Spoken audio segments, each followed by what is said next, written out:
Bapak lanjut ke yang berikutnya kepada Najwa Shihab, silakan. Terima kasih Bapak Presiden. Bapak, ada kekhawatiran dari masyarakat sipil, Pak. Proses pembentukan undang-undang kita, proses legislasi, makin jauh dari rakyat, Pak. Tidak ada partisipasi publik yang bermakna.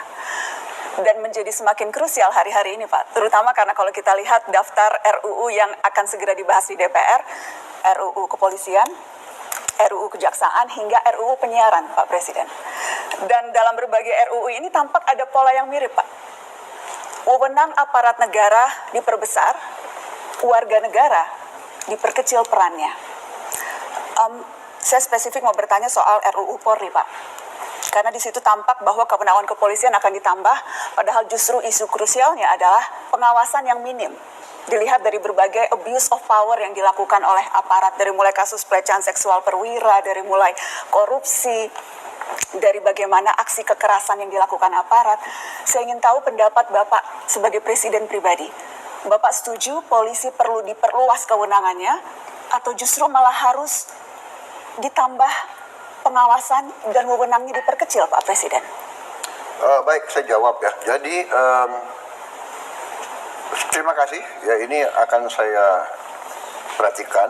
Saya memang percaya dengan sistem ya. Tadinya Menko Polkam, habis itu Kapolri. Kan ada juga kalau tidak salah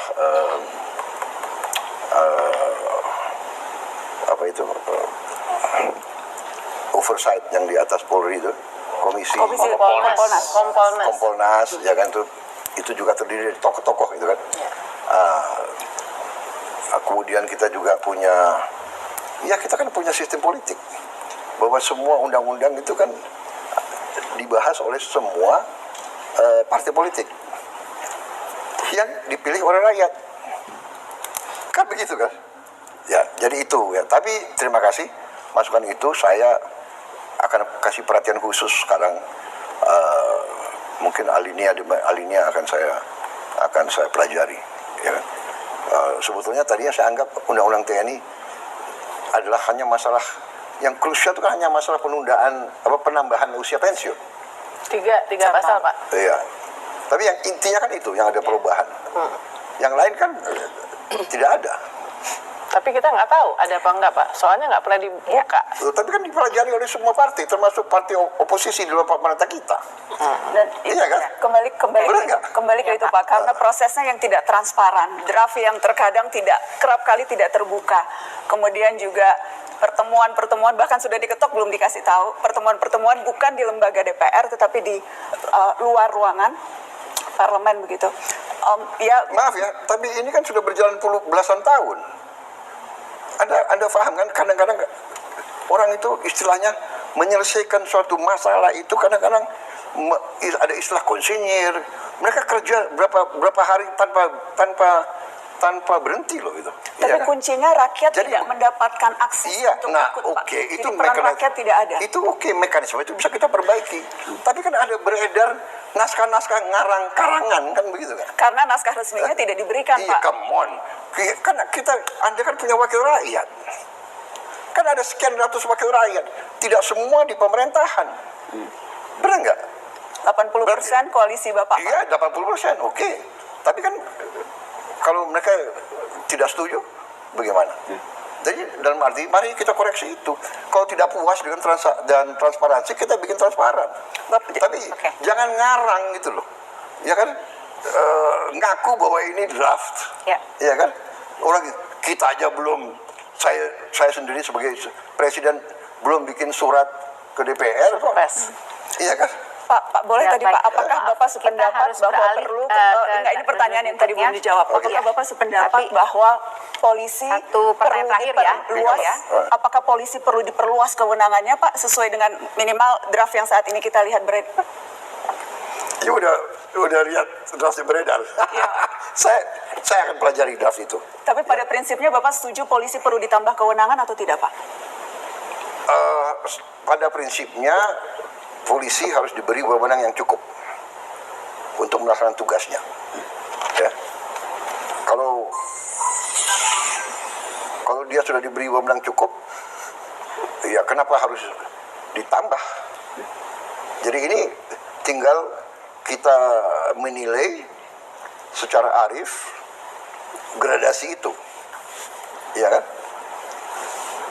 Kalau polisi sudah diberi wewenang yang cukup untuk melaksanakan tugasnya, ya kan, untuk memberantas kriminalitas, memberantas penyelundupan, narkoba dan sebagainya, melindungi masyarakat, keamanan tertib, saya kira cukup. Kenapa kita harus ya kan mencari-cari menurut saya.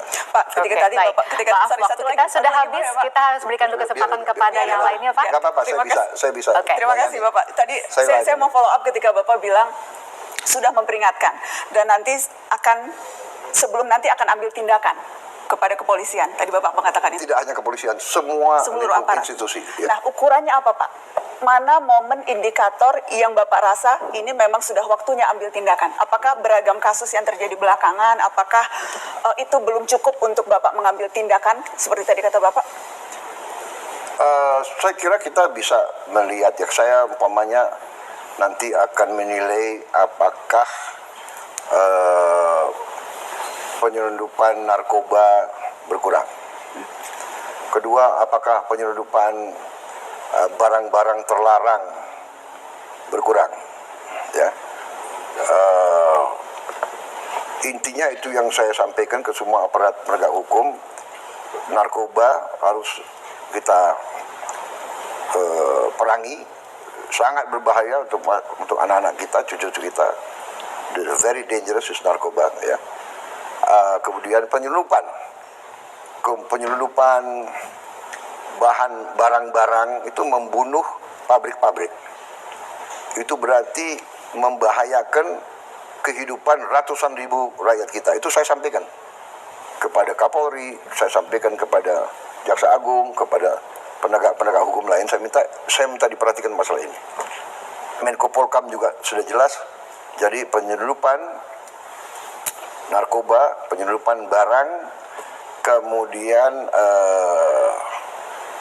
manipulasi fraud, ya, penipuan terutama di bank-bank dan di kong kaling kong antara bankir pengusaha untuk menjebol atau mengemplang hutang.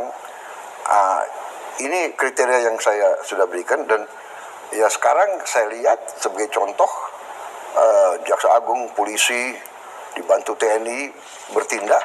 Kita sudah menyita 1 juta hektar kebun-kebun melanggar, kebun bermasalah, dan kemungkinan dalam waktu dekat akan sampai 2 juta.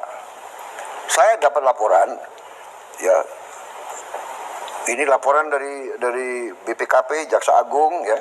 Ini sebelum saya jadi presiden, di kabinet sebelum saya udah dilaporkan ada kurang lebih 3,7 juta kebun kelapa sawit yang bermasalah, yang melanggar aturan dan melanggar hukum. Jadi saya bilang kalau itu temuan lembaga judisial, aparat penegak hukum, proses sesuai hukum. Ya, jadi menurut saya sudah ada kemajuan. Ada hal-hal yang tadinya kasus-kasus yang tidak berani disentuh, bisa kita mulai bertindak. Ini bukan pekerjaan ringan. The road is still long. Perjalanan masih jauh. Ya, saya terus terang, tapi saya sudah kasih peringatan dan saya sudah menghimbau.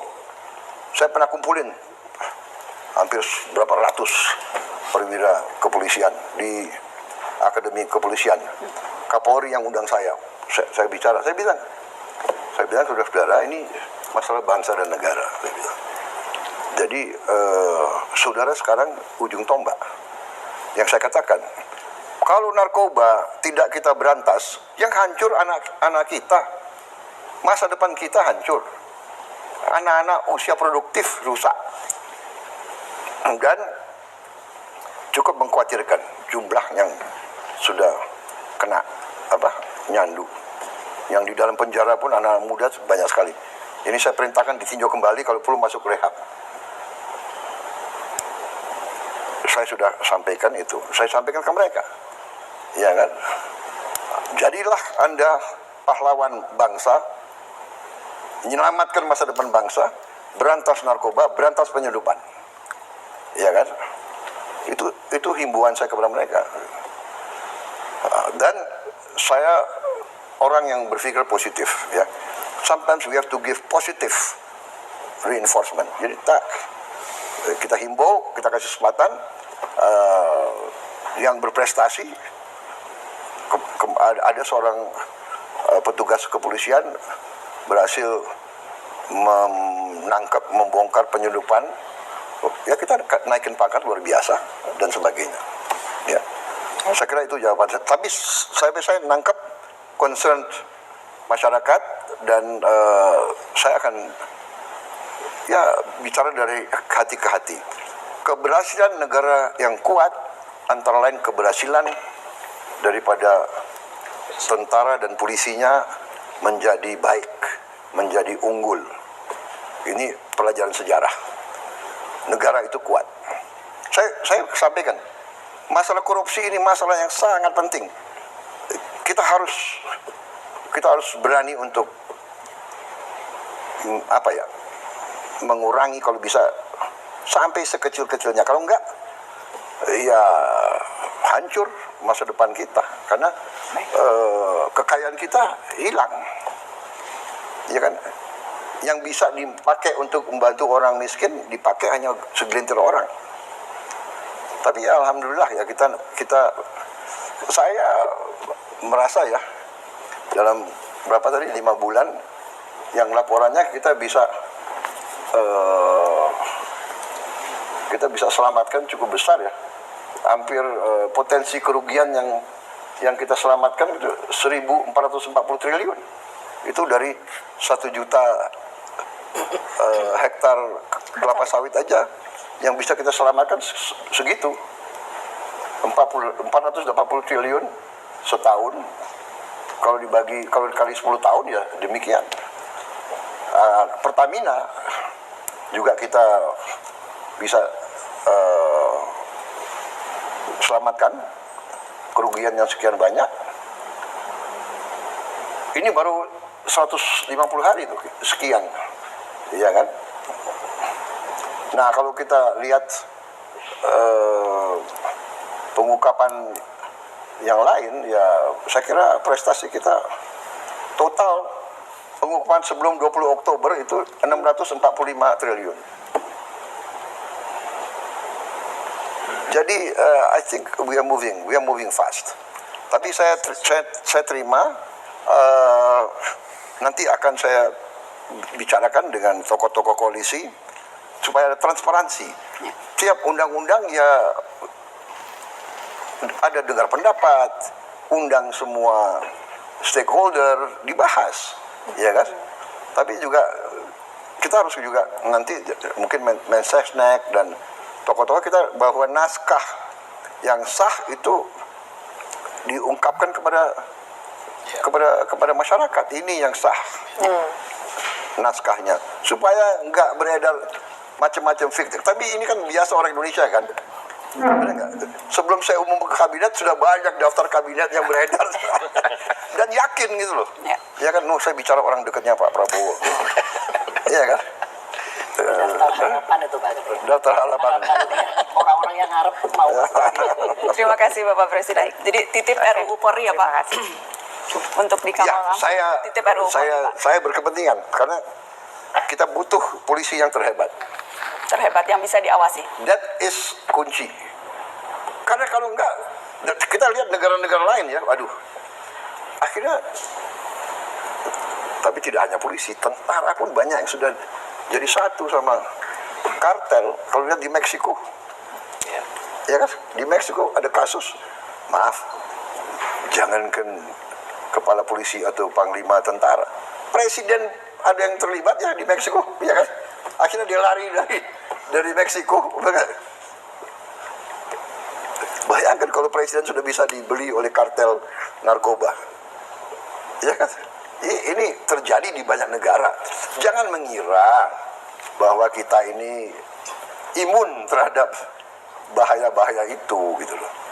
Ya kan? Makanya check and balance, transparansi yang benar itu sangat penting.